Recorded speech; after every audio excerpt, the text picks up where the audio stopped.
La gloire soit rendue à notre Dieu, notre Père. Nous célébrons vraiment son Saint-Nom parce qu'il est celui-là qui veille sur notre âme et qui nous préserve contre toute activité de l'ennemi qui nous donne d'aller de victoire en victoire. Sa parole dit ceci: Je suis l'Éternel, votre Dieu, qui vous a fait sortir du pays d'Égypte, qui vous a tiré de la servitude. J'ai brisé les liens de votre joug et je vous ai fait marcher la tête levée. Alléluia. Dieu nous fait marcher la tête levée et je crois que comme sa parole nous le dit, lui qui nous a délivrés des œuvres des ténèbres, il ne permettra pas que nous ayons la tête basse. Il va toujours permettre que nous ayons la tête levée dans la victoire et dans le triomphe. Et c'est pour cela nous sommes encore là ce matin pour entendre sa parole qui vraiment nous fortifie et qui nous régénère. Que son nom soit béni. Mais bien avant que nous entendions la parole, nous allons rapidement écouter la louange qui vraiment va préparer notre cœur pour que la réception de la parole soit possible et que nous puissions recevoir cette parole avec joie. Soyez bénis. Il n'y a personne qui soit comme Jésus. Il n'y a personne qui soit comme Jésus. Il n'y a personne qui soit comme Jésus. Il n'y a vraiment personne comme lui. Il n'y a personne. Il n'y a personne qui soit comme Jésus. Dans les cieux, sur la terre. Il n'y a personne qui soit comme Jésus. Alléluia. Il n'y a personne qui soit comme Jésus. Il n'y a vraiment personne comme Oh oui, il n'y a personne. Il n'y a personne qui soit comme Jésus. Dans les cieux, sur la terre. Il n'y a personne qui soit comme Jésus. Alléluia. Il n'y a personne qui soit comme Jésus. Il n'y a vraiment personne. Oh oui, je l'entends marcher. Marcher, Personne, personne. J'ai tourné en rond. Personne. Alléluia.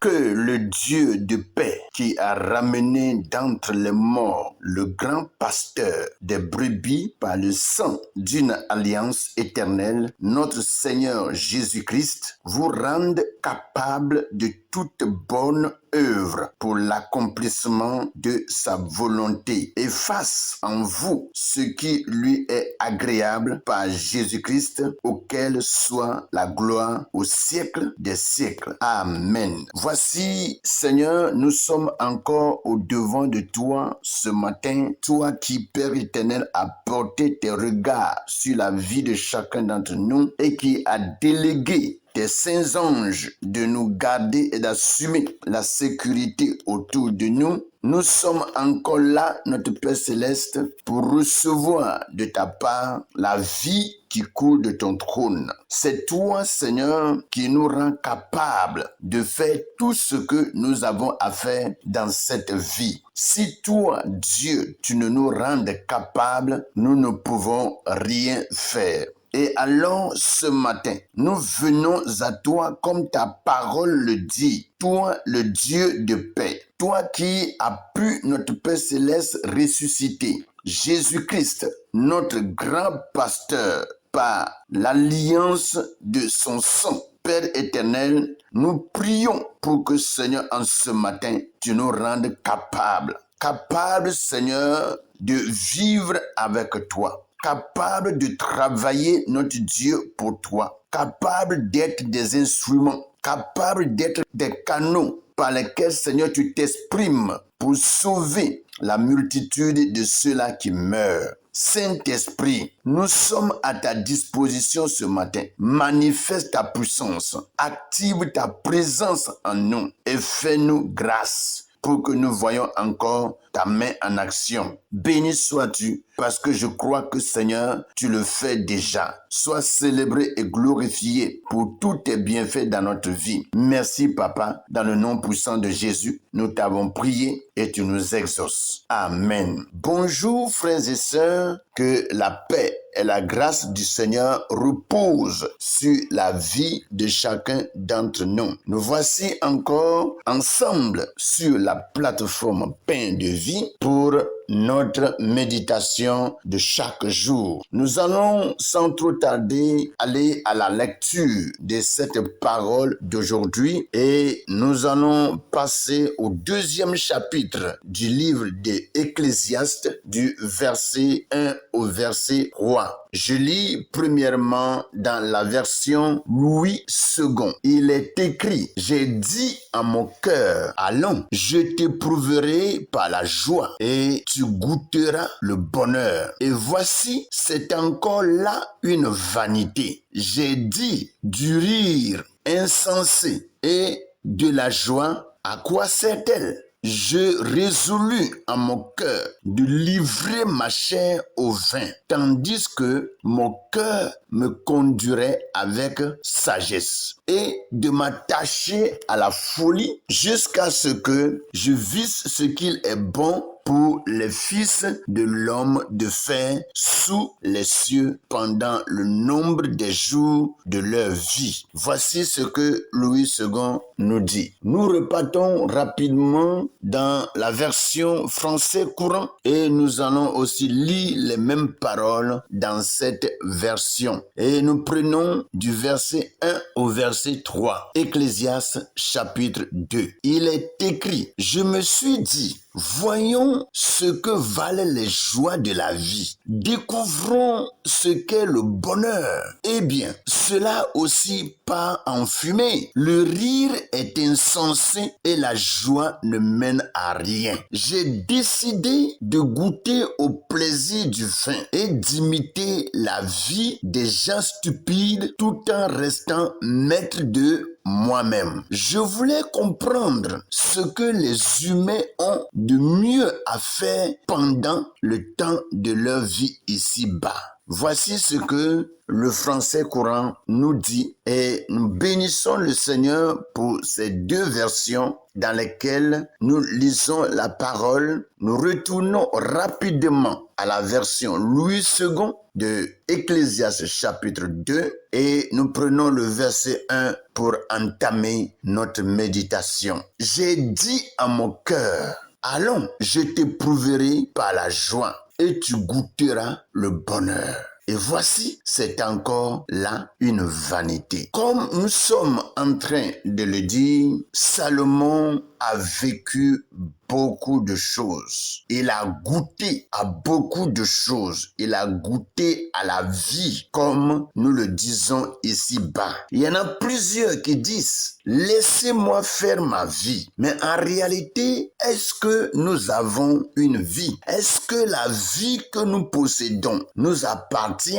Je dirais non. Notre vie, la vie que nous avons en nous, en réalité, ne nous appartient pas. Elle appartient à Dieu, notre Père. Et c'est pour cela, il est celui-là qui donne la vie et il est celui-là qui la retire. C'est lui le maître, le patron. Et il est à lui de garder la vie en nous tant qu'il veut et il est à lui de décider de retirer cette vie à l'heure et au moment où lui, il veut. Personne ne peut s'opposer. Et c'est pour dire que, en réalité, nous n'avons pas de vie. Notre vie appartient à Dieu. Regardez ce que Salomon est en train de dire. Il dit, j'ai dit à mon cœur, allons, je t'éprouverai par la joie et tu goûteras le bonheur. Et voici, c'est là encore une vanité. Vous voyez, il a dit à son cœur, il a dit à son âme, allons. Vous voyez, des fois, on se lève et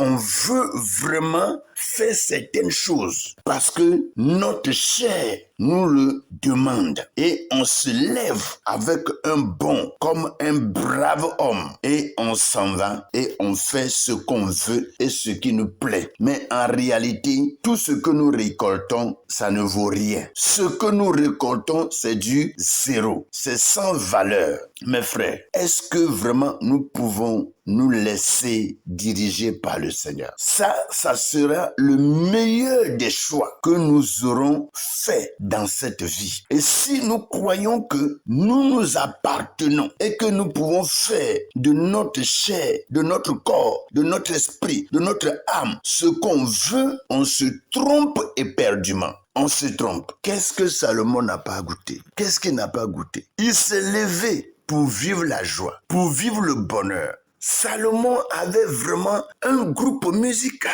une chorale à sa disposition. Et quand il vient s'asseoir, la chorale chante pour vraiment réjouir son cœur. Et il avait tout ce qu'il faut pour satisfaire sa chair, pour satisfaire ce qu'il dit, sa joie. Mais en fin de compte, il n'a rien trouvé. Il dit, voici, c'est encore là une vanité. Ça veut dire qu'il a déjà essayé d'autres choses et il a échoué. Et il veut encore essayer d'autres pour voir jusqu'où il irait. Il dit, j'ai dit du rire insensé et de la joie, à quoi sert-elle? Vous voyez? Après qu'il ait vécu toutes ces choses, si Salomon veut qu'on lui fasse des comédies pour qu'il rie, il a à sa disposition des comédiens. Les comédiens les plus professionnels et classiques. Salomon avait tout ça à sa disposition. Il suffit d'un claquement de doigts et les comédiens commencent à faire leur comédie pour faire rire Salomon. Mais où il en est arrivé, il a dit que le rire n'est que insensé. Et il voit la joie. Il dit, à quoi ça sert? Parce que cette joie n'est pas une joie qui vient de Dieu. La joie qui vient de Dieu donne en réalité une paix. La joie qui vient de Dieu donne une connaissance. La joie de Dieu nous élève vers le Père et nous donne une place dans le ciel. Alléluia. Salomon a tout goûté. Je ne sais pas ce que Salomon n'a pas goûté dans ce monde. Le français courant dit, je me suis dit, voyons ce que valent les joies de la vie. Découvrons ce qu'est le bonheur. Ouais, ce que même nous appelons bonheur, ce que nous appelons bonheur sur cette terre, ce n'est même pas ça. Ce n'est même pas ça. Voyez, d'autres trouvent leur bonheur dans les femmes, dans les milliers de femmes, dans des centaines de femmes. Et ceux qui ont l'argent, ils ont vraiment de belles femmes dans chaque pays, un peu partout. En France, à Dubaï, aux États-Unis, partout dans les grandes villes, à Johannesburg, partout. Mais finalement, où ils sont arrivés? Où ils sont arrivés, mes frères? Il dit, eh bien, cela aussi part en fumée, malgré tout ce que Salomon a fait. Il voit que tout est parti en fumée. Il dit, le rire est insensé et la joie ne mène à rien. La joie de ce monde ne mène à rien. La vie que nous croyons mener sur cette terre ne mène à rien. Mes frères et sœurs, c'est quelle vie que nous vivons? Notre propre vie ou bien la vie de Dieu? Jésus a dit qu'il est venu pour nous donner la vie et que celui qui a Jésus-Christ a la vie. Celui qui n'a pas Christ n'a pas la vie.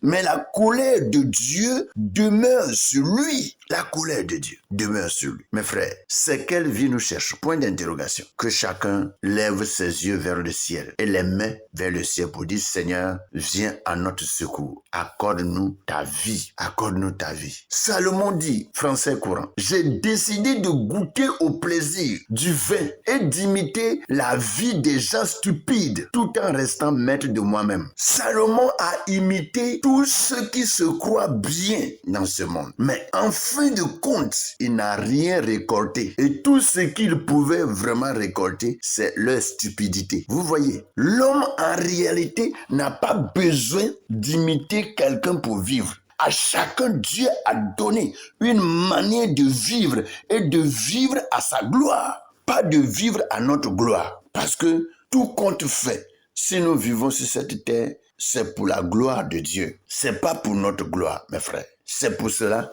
nous devons beaucoup faire attention et nous remettre entre les mains du Seigneur. Salomon dit, « J'ai décidé de goûter au plaisir du vin et d'imiter la vie des gens stupides. » Vous voyez? Il a imité tous ces gens et il veut rester en réalité maître de lui-même. Maître de lui-même, c'est-à-dire se considérer ce qu'il est, sans considérer ce que Dieu veut qu'il soit. Mes frères, que le Seigneur nous fasse grâce et que sa puissante main puisse nous guider et nous conduire. Il dit, je voulais comprendre ce que les humains ont de mieux à faire pendant le temps de leur vie ici-bas. Mes frères, qu'est-ce que en réalité nous avons de mieux à faire ici-bas si ce n'est pas de faire la volonté de Dieu? Qu'est-ce que nous avons à faire de mieux? Si nous avons quelque chose à faire de mieux, c'est d'observer la parole, c'est d'observer les saintes écritures, c'est d'être des hommes, des femmes